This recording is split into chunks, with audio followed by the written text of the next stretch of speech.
जो Iranian revolution का जो नारा था, वो एक इस्लामिक रेवोल्यूशन का नारा था। और जब भी जो वेस्ट होता है वो अपने नैरेटिव से चीज़ों को पोर्ट्रे करता है, तो वो उसको शिया सुन्नी डिफरेंस में कन्वर्ट कर देगा। तो एक तरफ वो ये बोलेगा कि इज़राइल वर्सेस अरब्स नहीं बोलेगा, मुस्लिम वर्ल्ड बोलेगा या फिर इस्लाम बोलेगा, और जूस वर्सेस।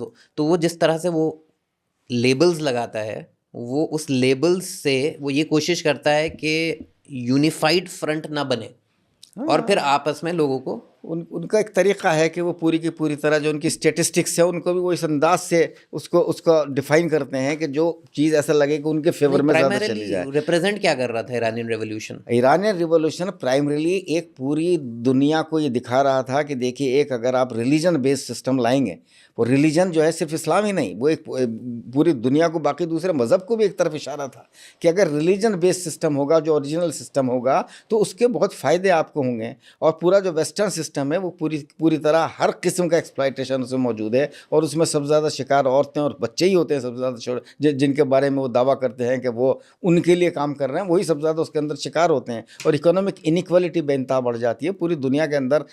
जो इकोनॉमिक इनइक्वालिटी है, यानी country to country economic inequality भी बेइंतहा है, और विद इन कंट्री भी वो इकोनॉमिक इनइक्वालिटी हद से ज़्यादा बढ़ती चली जा रही है। और वो जो है इवन वेस्टर्न कंट्रीज़ में भी इकोनॉमिक इनइक्वालिटी बहुत है, इसके बावजूद कि उनकी इकोनॉमी को वो बज़ाहिर बहुत स्ट्रॉन्ग नज़र आती है, लेकिन इनकम इनइक्वालिटी वहाँ भी बहुत ज़्यादा है।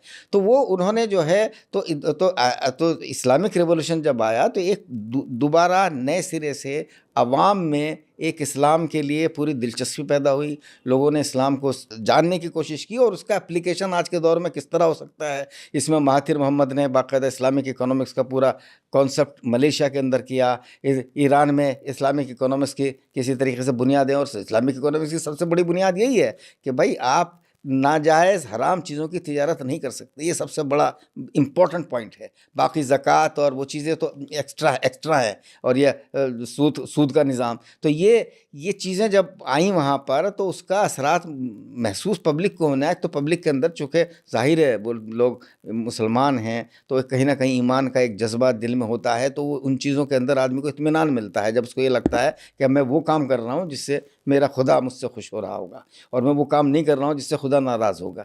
तो उसके अच्छे नतायज फिर उसके बाद में पूरी दुनिया के अंदर माहौल चेंज होना शुरू हुआ। इंडोनेशिया के अंदर भी माहौल बहुत हद तक बदल चुका है। टर्की के अंदर बहुत ज़बरदस्त चेंज आया। तो ईरानियन रिवॉल्यूशन का असर पूरे इलाके के अंदर, इवन इजिप्ट के अंदर भी असर आया। लेकिन चूँकि वहाँ पर फिर दोबारा वेस्टर्न फोर्सेस ने ये गेम खेलना शुरू किया कि चूँकि अब ये ईरान ही सबसे बड़ा रीज़न बन रहा है, तो उन्होंने कभी सीरिया के बहाने, कभी इराक़ के बहाने, कभी किसी न किसी तरीके से उनका टारगेट ये रहा कि किसी तरीके से जो है ईरानी गवर्नमेंट को ख़त्म कर दें। पहले उन्होंने इराक़ पे कब्ज़ा करने की कोशिश की, इसी अल्टीमेट एम यही था कि ईरान को, इराक़ में अगर कब्ज़ा हो जाएगा तो ईरान करीब हो जाएगा, लेकिन वहाँ भी वो फेलियर हो गया। फिर सीरिया के अंदर उन्होंने आईसिस को क्रिएट किया। आईसिस उनका क्रिएशन है, यूरोपियन कंट्रीज़ का और अमेरिका का क्रिएशन है, और इल्ज़ाम लगाने की कोशिश की ईरान के ऊपर कि वो सपोर्ट कर रहा है सीरिया के अंदर जो कत्ल व गरतगिरी हो रही है, और उसके पीछे सबसे 70 कंट्रीज़ का बाकायदा उन्होंने पूरा वो बनाया था। लेकिन वहाँ पर भी वो जब फेल हो गए, चूँकि उनको लगता था कि ईरान और सीरिया के बीच में, ईरान और इसराइल के बीच में अगर दो कंट्रीज़ आते हैं तो मेनली सीरिया और इराक़, अगर ये रास्ते से हट जाएंगे तो बाकायदा डायरेक्ट कन्फ्रंटेशन ईरान से करना आसान हो जाएगा। तो उसमें भी वो नाकामयाब रहे हैं अभी तक। अब हो सकता है कि जब सीरिया में चेंज हुआ है तो अब उसका भी फ़ायदा उठाने की कोशिश करें वो ईरान को, और मुझे लगता है कि यकीनन ये काम होने वाला है कि कुछ दिनों के बाद ये भी खबर सुनने को मिलेगी कि सीरिया से भी कोई फोर्सेस उभर रही हैं जो ईरान के ख़िलाफ़, ईरान के पूरा